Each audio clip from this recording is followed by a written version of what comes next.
Assalamualaikum dan salam sejahtera murid-murid. Hari ini kita akan teruskan dengan sesi pengajaran yang ketiga.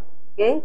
Dalam pengajaran yang ketiga ini kita akan meneroka petikan drama pendek yang bertajuk Tenang-tenang Air di Tasik. Okey. Berdasarkan petikan yang dipaparkan, murid-murid boleh baca dan fahami petikan yang telah dipaparkan.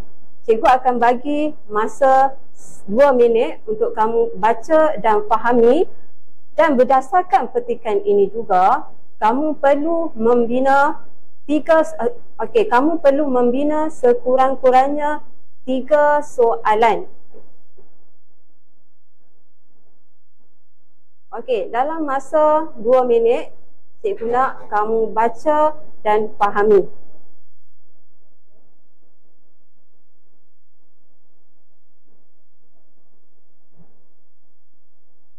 Okey, baik. Masa dah tamat.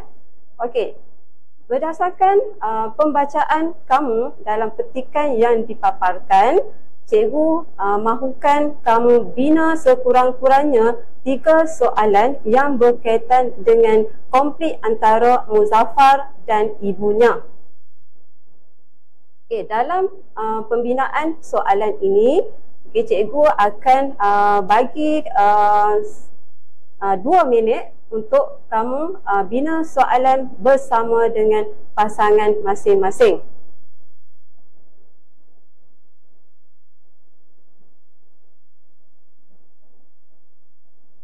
Okey, baik. Soalan, cikgu akan baca soalan yang akan dipaparkan. Okey, soalan drama daripada petikan Tenang-tenang Air di Tasik yang telah dihasilkan oleh murid-murid.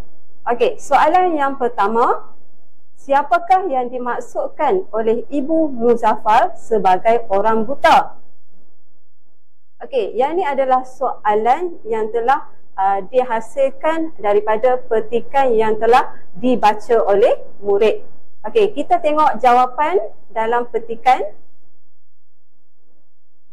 Okey, murid-murid boleh tengok anak panah yang telah ditunjukkan dalam petikan yang dipaparkan. Okey, dalam anak panah yang ditunjukkan ada petikan yang telah ditunjukkan berwarna kuning. Okey, itu adalah jawapan kepada soalan yang telah diajukan oleh murid berdasarkan soalan yang pertama. Okey, cikgu akan teruskan dengan soalan yang kedua. Okey, soalan yang kedua, apakah alasan Muzaffar untuk meyakinkan ibunya agar dia dibenarkan menjalankan tugas itu? Okey, kita akan tengok paparan slide. Okey, anak panah menunjukkan jawapan kepada soalan yang telah dihasilkan oleh murid-murid sebentar tadi. Okey, jawapan dia adalah pengalaman dan kepakaran yang ada pada Muzaffar. Okey, seterusnya, okey, soalan yang ketiga. Okey, berikan maksud rangkai kata menimbangkan keadaan. Okey, kita teruskan dengan petikan. Okey, daripada petikan, anak panah menunjukkan ada rangkai kata menimbangkan keadaan. Okey, daripada rangkai kata menimbangkan keadaan ini, murid-murid telah menghasilkan satu soalan yang menyatakan tentang maksud.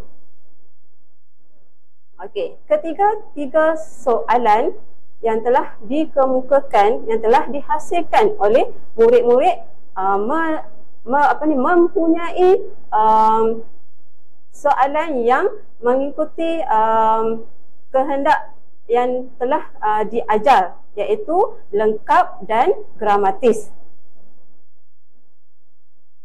Okey, yang ini antara petikan yang telah petikan yang telah kita bincangkan tadi daripada soalan bersama dengan jawapan. Baiklah, Berdasarkan soalan-soalan yang telah dibina dan dihasilkan oleh murid-murid sebentar tadi, ini menunjukkan bahawa murid-murid telah memahami drama Tenang-Tenang Air di Tasik ini. Okey. Tahniah dan syabas cikgu ucapkan. Okey, baiklah. Itu saja pengajaran cikgu pada hari ini. Kita jumpa pada video yang seterusnya.